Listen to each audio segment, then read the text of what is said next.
ಎಲ್ರಿಗೂ ನಮಸ್ಕಾರ. ಇಂದು ಮಹಾಕಾವ್ಯಗಳಾಗಿರುವ ರಾಮಾಯಣ ಮತ್ತು ಮಹಾಭಾರತ ನಮ್ಮೆರಡು ಕಣ್ಣುಗಳಿದ್ದ ಹಾಗೆ. ಭಗವದ್ಗೀತೆ ಇಂದು ಮಹಾಧರ್ಮ ಗ್ರಂಥವಾಗಿ ಇಂದಿಗೂ ಸಹ ನಮಗೆ ಮಾರ್ಗದರ್ಶನ ಮಾಡ್ತಾ ಇದೆ.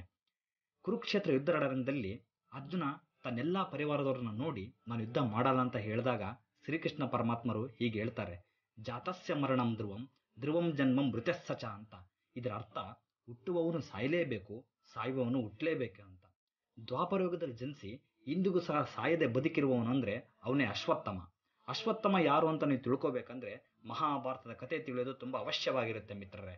ಈ ಅಶ್ವತ್ಥಾಮ ಚಿರಂಜೀವಿಗಳಲ್ಲೊಬ್ಬ. ಚಿರಂಜೀವಿ ಅಂದರೆ ಸಾವಿಲ್ಲದವನು ಅಂತ ಅರ್ಥ. ಕಲಿಯುಗದ ಕೊನೆ ಅಂತ್ಯದವರೆಗೂ ಈ ಅಶ್ವತ್ಥಾಮ ಬದುಕಿರ್ತಾನೆ. ಯಾಕಂದರೆ ಭಗವಾನ್ ಶ್ರೀಕೃಷ್ಣ ಪರಮಾತ್ಮರು ಇವನಿಗೆ ಘೋರ ಶಾಪವನ್ನು ಕೊಟ್ಟಿರ್ತಾರೆ. ವಿಶ್ವದ ಅತ್ಯುತ್ತಮ ಬಿಲ್ಲುಗಾರ ಅಂತ ನಾವು ಇವತ್ತಿಗೂ ಸಹ ಪರಿಗಣಿಸೋದು ದ್ರೋಣಾಚಾರ್ಯರನ್ನ. ಪಾಂಡವರಿಗೆ ಮತ್ತು ಕೌರವರಿಗೆ ವಿದ್ಯೆ ಯುದ್ಧವನ್ನು ಕಲಿಸಿದ ಗುರು ಇವರು. ದ್ರೋಣಾಚಾರ್ಯರಿಗೆ ಇಬ್ಬರು ಸ್ನೇಹಿತರಿರ್ತಾರೆ, ಒಬ್ನು ದ್ರುಪದ, ಒಬ್ನು ಕೃಪಾಚಾರ್ಯ ಅಂತ. ಕೃಪಾಚಾರ್ಯರಿಗೆ ಒಬ್ಳು ಪ್ರೀತಿಯ ತಂಗಿ ಇರ್ತಾಳೆ, ಅವಳ ಹೆಸರೇ ಕೃಪಿ. ದ್ರೋಣಾಚಾರ್ಯರು ಕೃಪಿನ ವಿವಾಹ ಮಾಡ್ಕೊಳ್ತಾರೆ. ಗುರು ದ್ರೋಣ ಮಹಾಪರಾಕ್ರಮಿ ಪುತ್ರನ ಪಡಿಬೇಕಂತ ಶಿವನ್ ಕುರಿತಾಗಿ ಒಂದು ತಪಸ್ನ ಆಚರಿಸ್ತಾನೆ. ತನ್ನ ಪುತ್ರನ ಯಾರು ಸಹ ಸೋಲಿಸಬಾರ್ದು ಅಂತ ಎಂಬಂತಹ ಒಂದು ಇಚ್ಛೆಯೊಂದಿಗೆ ಶಿವನ ಕುರಿತು ಒಂದು ತಪಸ್ನ ಕೈಗೊಳ್ತಾನೆ. ಶಿವ ಆ ತಪಸ್ಸಿಗೆ ಮೆಚ್ಚಿ ಅವನಿಗೆ ಒಂದು ವರ ನೀಡ್ತಾನೆ, ನಿನ್ನ ಮಗ ಚಿರಂಜೀವಿಯಾಗಿರಲಿ ಅಂತ. ನಂತರ ದ್ರೋಣರು ಮತ್ತು ಕೃಪಿಗೆ ಜನ್ಮಿಸಿದ ಆ ಶಿಶುವೇ ಈ ಅಶ್ವತ್ಥಾಮ. ಅಶ್ವತ್ಥಾಮ ಹುಟ್ಟಿದ ನಂತರ ಹಾಲು ಬದಲಾಗಿ ಹಿಟ್ಟಿ ನೀರು ಕುಡಿದು ಕುದುರೆಯಂತೆ ಅರ್ಚಿದ್ದಕ್ಕೆ ಅವನಿಗೆ ಅಶ್ವತ್ಥಾಮ ಅಂತ ನಾಮಧೇಯ ಮಾಡ್ತಾರೆ. ಕುರುಕ್ಷೇತ್ರದಲ್ಲಿ 18 ದಿನ ಯುದ್ಧವಾದ್ಮೇಲೆ ಉಂಟಾಗಿದ್ದ ಒಂದು ದೊಡ್ಡ ವಿನಾಶದಿಂದ ಎಲ್ಲೆಲ್ಲೂ ಸಹ ದುಃಖ ದಟ್ಟವಾಗಿನೇ ವ್ಯಾಪಿಸಿರುತ್ತೆ. ಈ ಕಾರಣದಿಂದಾಗಿ ಧರ್ಮರಾಯನಿಗೆ ತುಂಬ ನೋವಾಗಿರುತ್ತೆ. ಯಾಕಂದ್ರೆ ಅಲ್ಲಿ ಪ್ರತಿಯೊಬ್ಬರಿಗೂ ನಷ್ಟವಾಗಿರುತ್ತೆ ಮಿತ್ರರೇ. ಅದೇ ಸಮಯದಲ್ಲಿ ಉತ್ತರೆ ಗರ್ಭಿಣಿಯಾಗಿರ್ತಾಳೆ. ಉತ್ತರೆ ಯಾರು ಅಂದ್ರೆ ಅರ್ಜುನನ ಮಗ ಅಭಿಮನ್ಯುವಿನ ಹೆಂಡತಿ ಆಗಿರ್ತಾಳೆ. ಪಾಂಡವರು ಮುಂದಿನ ಪೀಳಿಗೆಗೆ ಅಂತ ಬಾಕಿ ಉಳಿದ ಒಂದೇ ಒಂದು ಪಿಂಡ ಅಂದ್ರೆ ಅದು ಉತ್ತರೆಯ ಗರ್ಭದಲ್ಲಿರುತ್ತೆ. ಇದರಿಂದ ಅಶ್ವತ್ಥಾಮನಿಗೆ ತುಂಬಾ ಬೇಸರವಾಗಿರುತ್ತೆ ಮಿತ್ರರೇ. ಅತ್ತ ನೋಡಿದ್ರೆ ಧೃತರಾಷ್ಟ್ರನ ಯಾವುದೇ ಸಂತಾನವೂ ಸಹ ಉಳಿಬಾರ್ದು ಅಂತ ಪಾಂಡವರೆಲ್ಲ ಹೊಸ್ಕಾಕಿರ್ತಾರೆ. ಅದೇ ಗತಿ ಪಾಂಡವರಿಗೂ ಬರಬೇಕು ಅಂತ ಅಶ್ವತ್ಥಾಮ ಬಯಸಿದ್ದ. 18 ದಿನ ಯುದ್ಧ ಆದ್ಮೇಲೆ ಪಾಂಡವ್ರನ್ನ ಕೊಲ್ಲೋಕಂತ ಹೋಗಿ ಬದಲಾಗಿ ನಿದ್ದೆ ಮಾಡ್ತಿದ್ದ ದ್ರೌಪದಿ 5 ಮಕ್ಕಳನ್ನ ಕೊಂದುಬಿಡ್ತಾನೆ ಈ ಅಶ್ವತ್ಥಾಮ.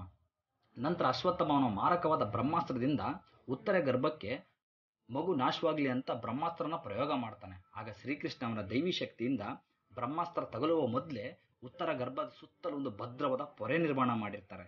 ಬ್ರಹ್ಮಾಸ್ತ್ರ ತಗುಲಿದ ಕಾರಣ ಗರ್ಭದಲ್ಲಿದ್ದ ಶಿಶು ಸಾವನ್ನಪ್ಪುತ್ತೆ. ನಂತರ ಶ್ರೀಕೃಷ್ಣ ಅವರ ದೈವಿ ಶಕ್ತಿಯಿಂದ ಮರಳಿ ಗರ್ಭಕ್ಕೆ ಆ ಶಿಶುನ ಪ್ರವಾಹ ಮಾಡ್ತಾರೆ. ಅಶ್ವತ್ಥಾಮನ ಬ್ರಹ್ಮಾಸ್ತ್ರ ಯಾವುದೇ ರೀತಿಯಾಗಿ ಪ್ರತಿಕೂಲನೂ ಸಹ ಕಂಡುಬರೋದಿಲ್ಲ ಮಿತ್ರರೇ. ನಂತರ ನವಮಾಸ ತುಂಬಿದಾಗ ಉತ್ತರೆಯ ಗರ್ಭದಲ್ಲಿ ಆರೋಗ್ಯಶಾಲಿಯಾದ ಒಂದು ಗಂಡು ಮಗುವಿಗೆ ಜನ್ಮ ನೀಡ್ತಾಳೆ. ಆ ಮಗು ಜನ್ಮ ತೆಳೆಯುವ ಮುನ್ನವೇ ಭಗವಾನ್ ಶ್ರೀಕೃಷ್ಣನ ಪರಮ ಭಕ್ತನಾಗಿ ಜನ್ಮಿಸ್ತಾನೆ.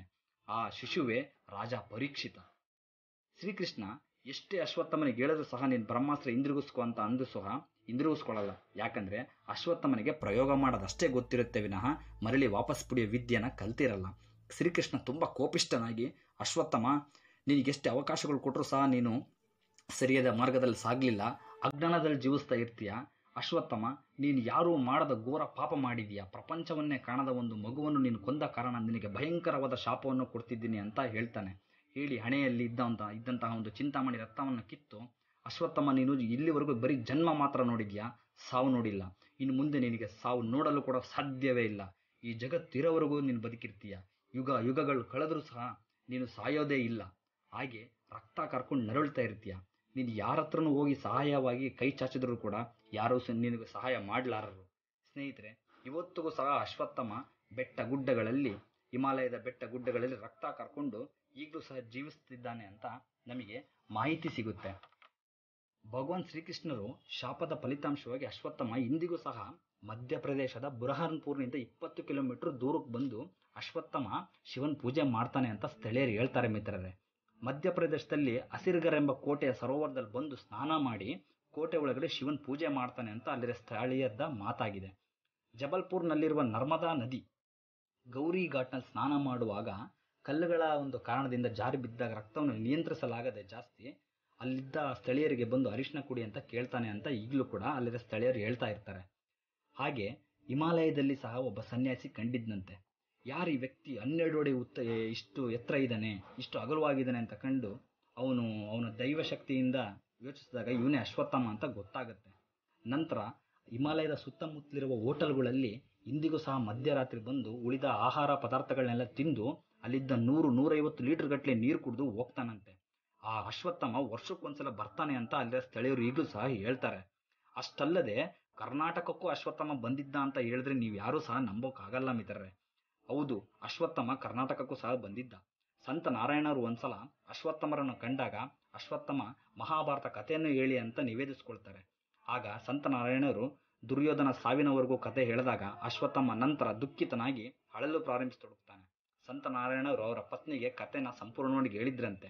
ಇದನ್ನು ತಿಳಿದ ಅಶ್ವತ್ಥಾಮ ಮತ್ತೆ ಎಂದಿಗೂ ಸಹ ನಾರಾಯಣರಿಗೆ ಕಾಣಲೇ ಇಲ್ವಂತೆ. ಈ ಕಾರಣದಿಂದಾಗಿ ಸಂತ ನಾರಾಯಣ ಬರೆದ ಮಹಾಭಾರತದಲ್ಲಿ ದುರ್ಯೋಧನ ಸಾವಿನವರೆಗೂ ಮಾತ್ರ ದಾಖಲಾಗಿದೆ. ಸ್ನೇಹಿತರೆ, ಎಷ್ಟು ಸತ್ಯನೋ ಎಷ್ಟು ಸುಳ್ಳು ಇದಕ್ಕೆ ಯಾವ ಪುರಾವೆಗಳಿಲ್ಲ, ನಂಬಲಾಗಿದೆ ಅಷ್ಟೇ. ಅಶ್ವತ್ಥಾಮ ಇಂದಿಗೂ ಸಹ ಚಿರಂಜೀವಿಯಾಗಿದ್ದಾನೆ ಅನ್ನೋದಕ್ಕೆ ಇದು ಸಾಕ್ಷಿಯಾಗಿದೆ. ಸಂಸ್ಕೃತದಲ್ಲಿ ಒಂದು ಶ್ಲೋಕ ಇದೆ ಸ್ನೇಹಿತರೆ, ಅಶ್ವತ್ಥಾಮ ಬಲಿರ್ವ್ಯಾಸೋ ಹನುಮಾನಶ್ಚ ವಿಭೀಷಣಂ ಕೃಪಂ ಪರಶುರಾಮಶ್ಚ ಸಪ್ತೈತೆ ಚಿರಂಜೀವಿ ನಮಃ ಅಂತ. ಇವರು ಚಿರಂಜೀವಿಗಳು.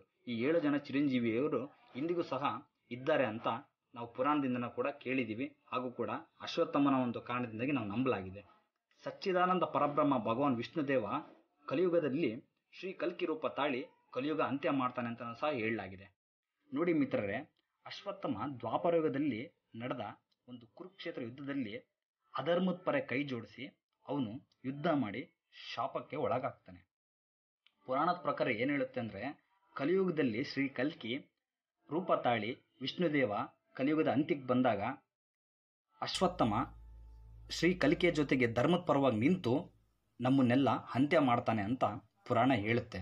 ಹಾಗೆ ಅವನಿಗೆ ಆ ಶ್ರೀ ಕಲ್ಕಿಯ ರೂಪದಿಂದಲ್ಲಿರುವ ವಿಷ್ಣುದೇವನ ಆಶೀರ್ವಾದ ಪಡ್ಕೊಂಡು ಅವನಿಗೆ ಅಲ್ಲಿಗೆ ಮುಕ್ತಿ ಪ್ರಾಪ್ತವಾಗುತ್ತೆ ಅಂತ ನಮಗೆ ಪುರಾಣ ಹೇಳುತ್ತೆ ಸ್ನೇಹಿತರೆ. ಹೀಗೆ ಮಹಾದೇವನ ಆಶೀರ್ವಾದ ಪಡೆದು ಜನಿಸಿದ ಅಶ್ವತ್ಥಾಮ ಅವನ ಸ್ವಾರ್ಥ ದುಷ್ಟ ಕಾರ್ಯಗಳಿಂದ ಅಸಂತುಷ್ಟರ ಹಣೆಬರನ ಅನುಭವಿಸಬೇಕಾಗುತ್ತೆ. ಮನುಷ್ಯ ಎಷ್ಟೇ ಅದೃಷ್ಟವಂತನಾಗಿದ್ರೂ ಸಹ ಅವನು ಮಾಡಿದ ಕರ್ಮದಿಂದ ಅವನ ಹಣೆಬರ ನಿರ್ಧರಿಸಲಾಗುತ್ತದೆ ಮಿತ್ರರೇ. ಅಂತ ನಾವು ತಿಳ್ಕೋಬೇಕು. ನಾವು ತಿಳ್ಕೊಂಡು ಆದಷ್ಟು ಒಳ್ಳೆಯ ಕಾರ್ಯಗಳನ್ನೇ ಮಾಡಬೇಕು. ಅವನು ಎಷ್ಟೇ ಶಕ್ತಿಶಾಲಿ, ಬುದ್ಧಿಶಾಲಿ, ಜ್ಞಾನವಂತನಾಗಿದ್ರೂ ಸಹ, ಯುದ್ಧ ಕಲೆಯನ್ನು ಕಲ್ತಿದ್ರೂ ಸಹ ಅಂತಿಮ ಉದ್ದೇಶ ಮನುಷ್ಯಂದು ಏನಾಗಿರಬೇಕು ಅಂದರೆ ನೀತಿ ಉಳ್ಳವನಾಗಿರಬೇಕು. ನಾವು ಧರ್ಮ, ಪುರಾಣ, ಇತಿಹಾಸನ ಸೃಷ್ಟಿಕರ್ತರಲ್ಲ ಸ್ನೇಹಿತರೆ. ನಾವೆಲ್ಲ ಅದರಿಂದ ಬಂದವರಂತ ಯಾವತ್ತೂ ಮರಿಬಾರದು. ಈ ಅಶ್ವತ್ಥಾಮನ ಕಥೆಯಿಂದ ನಾವು ಯಾವ ಒಂದು ಪಾಠವನ್ನು ಕಲ್ತ್ಕೊಳ್ಬೇಕು ಅಂತ ಕಲ್ತ್ಕೊಂಡು ಅದರಿಂದ ನಮಗೆ ಒಳಿತಾಗಲಿ, ಎಲ್ಲರಿಗೂ ಒಳಿತಾಗಲಿ ಅಂತ ನಾನು ಕೇಳ್ಕೊಳ್ತೀನಿ. ಈ ಕತೆ ನಿಮಗಿಷ್ಟ ಆಗಿದ್ರೆ ಶೇರ್ ಮಾಡಿ, ಯಾರಿಗಾದ್ರೂ 4 ಜನಕ್ಕೆ ಸಹಾಯವಾಗುತ್ತೆ. ಈ ಕತೆ ಸಾಮಾನ್ಯವಾಗಿ ಎಲ್ಲರಿಗೂ ಗೊತ್ತಿರುತ್ತೆ, ಯಾರಿಗೆ ಗೊತ್ತಿಲ್ಲ ಅಂದರೆ ಅವ್ರಿಗೆ ಸಹಾಯ ಆಗುತ್ತೆ ಮಿತ್ರರೇ. ನಿಮ್ಮ ಮರಿಸ್ವಾಮಿ. Thank you.